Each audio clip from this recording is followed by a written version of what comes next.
കൊല്ലമുളക് ഇരിപ്പുണ്ട? ഉണ്ട്. ഉപ്പ ഉണ്ട്. കടുക് ഇരിപ്പുണ്ട? ഉണ്ട്. എന്തിനാണ് അതൊക്കെ? അമ്മ എന്നെ ഒന്ന് ഒഴിഞ്ഞിടണം, പെട്ടെന്ന് തന്നെ ഒഴിഞ്ഞിടണം. എന്തിന്?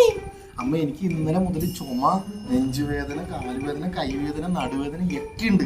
എന്നെ ഒന്ന് പെട്ടെന്നൊന്ന് ഒഴിഞ്ഞിട്ടേ. ഇതൊക്കെ ഉണ്ടാകുമ്പോ കാര്യം എന്താ? അമ്മ ഇന്നലെ ഞാനൊരു പരിപാടിക്ക് പോയില്ലേ, സെന്റ് തെരേസ് കോളേജിൽ ഒരു പരിപാടിക്ക് അവർ വിളിച്ചിട്ട് ഞാൻ ഗസ്റ്റ് ആയിട്ട് പോയി. ഓർമ്മ? ഇന്നലെ കാലത്ത് അവിടുത്തെ പരിപാടി കഴിഞ്ഞ് ഞാൻ വീട്ടിൽ വന്ന് കിടക്കാൻ നേരത്താണ് എനിക്ക് ഈ പ്രശ്നങ്ങളൊക്കെ ഉണ്ടായിരിക്കണം. അവര് കണ്ണു വെച്ചേക്കണം അമ്മേ, മൊത്തം പെണ്ണുങ്ങളാണ് അവിടെ. കണ്ണ് വെക്കാൻ പറ്റുമോ മുതലി? നിനക്ക് എന്തൊക്കെ അസുഖം ഉണ്ടെന്നാ പറഞ്ഞത്? അമ്മ ചുമ, തൊണ്ടവേദന, കാലുവേദന, കൈവേദന, നടുവേദന ഒക്കെ ഉണ്ടമ്മേ. എടാ നിനക്ക് കൊറോണയാണ്. ആ നീ ലാബിൽ പോയി ബ്ലഡ് ടെസ്റ്റ് ചെല്ലി, എന്നിട്ട് നെഗറ്റീവ് ആണെന്നുള്ള പേപ്പർ കാണിച്ചിട്ട് നീ ഇവിടെ കേറിയാ മതി.